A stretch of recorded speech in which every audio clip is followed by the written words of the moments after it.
Chers frères et sœurs en islam, nous avons dans les sermons précédents parlé de Abu Bakr et de Omar, qui sont les deux meilleurs compagnons du prophète alayhi salatu wassalam. Et cela est un principe fondamental de la croyance des gens de la sunna. Et celui qui contredit ce point-là, alors il a contredit une croyance fondamentale des gens de la sunna. Et ensuite, celui qui les suit dans le mérite, c'est Uthman, selon l'avis majoritaire des gens de la sunna. Uthman ibn Affan, radiyallahu anhu, un des 10 promus au paradis par la bouche du prophète alayhi salatu wassalam. Il a succédé à Omar dans le califat. Il est donc le 3e calife bien guidé de l'islam. Et son surnom c'était l'homme aux 2 lumières. En effet, il était marié aux 2 filles du prophète alayhi salatu wassalam, l'une après l'autre. Tout d'abord Ruqayya, puis lorsque Ruqayya est morte, le prophète l'a mariée avec Kulthum. Et lorsque Kulthum est morte de son vivant, donc les 2 filles du prophète sont mortes du vivant de Uthman, le prophète a dit, si j'avais une 3e fille, je l'aurais mariée à Uthman, radiyallahu anhu. Uthman était un commerçant, il était riche. L'imam al-Sha'bi, rahimahullah, un imam parmi les tabi'i, a dit, Uthman était aimé de Quraysh, et ils le respectaient, et ils avaient de la considération pour lui. Il s'est converti par le biais de Abu Bakr, radiyallahu anhu, et il faisait partie des premiers à avoir accepté l'islam. Il a fait les 2 immigrations en Habasha, dans la région de l'Érythrée et de l'Éthiopie, et à Médine également. Et le prophète alayhi salatu wassalam a dit à son propos, il est celui qui me ressemble le plus en termes de comportement parmi mes compagnons. Et de son comportement, le prophète alayhi salatu wassalam a dit qu'il était le plus pudique de sa communauté. Et il a dit également, comment ne pourrais-je pas ressentir de la pudeur vis-à-vis d'un homme, en parlant de Uthman, vis-à-vis d'un homme dont les anges éprouvent de la pudeur vis-à-vis de lui.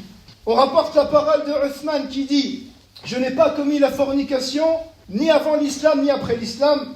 J'ai délaissé cela, car j'étais répugné avant l'islam, et j'ai délaissé cela après l'islam par chasteté.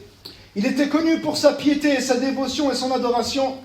Abdullah ibn Umar, radiyallahu anhu, nous dit que le verset où Allah azza wa jal compare les mécréants et le croyant, en citant un exemple, et il dit, en parlant du croyant qui passe la nuit en prière, prosterné et debout, redoutant l'au-delà et espérant la miséricorde de son Seigneur, Abdullah ibn Umar, le compagnon du prophète, a dit, c'est la description de Uthman ibn Affan. Il était généreux et il dépensait de son argent pour la cause d'Allah azza wa jal. L'imam al-Dhahabi a dit, personne n'a dépensé autant que Uthman pour la cause d'Allah. Et il y a de nombreux exemples de cela, notamment le fait qu'il a financé l'expédition militaire de Tabouk contre l'Empire romain. Et on appelait cette armée-là l'armée du désespoir, car il n'y avait pas assez de biens matériaux pour subvenir aux besoins de l'armée. Et c'est Uthman qui a pris en charge toute l'expédition. Et en plus de cela, il a donné au prophète alayhi salatu wassalam pour cette expédition 1000 dinars, ce qui représente 4 kilos d'or environ de nos jours, plus de 200 000 francs.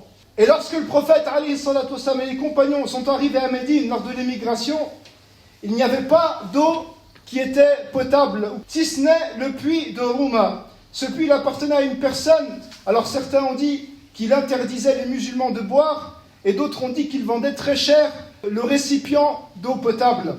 Alors le prophète alayhi salatu wassalam a dit, qui peut acheter le puits de Rouma et donner en aumône ce puits afin que tous les musulmans puissent profiter de ce puits. Et c'est Uthman radiyallahu anhu qui l'a acheté et qui a donné cela en aumône aux musulmans. Parmi aussi ce qui est rapporté, le fait qu'il a acheté la terre qui était à côté du terrain où se trouvait la mosquée du prophète alayhi salatu wassalam, quand celle-ci ne suffisait plus pour la surface de la mosquée, et il l'a donné au prophète alayhi salatu wassalam afin qu'on puisse agrandir la mosquée radiyallahu anhu. Tout cela montre la générosité de Uthman radiyallahu anhu et comment son argent a profité à l'islam et aux musulmans radiyallahu anhu, et qu'Allah azza wa jal le récompense.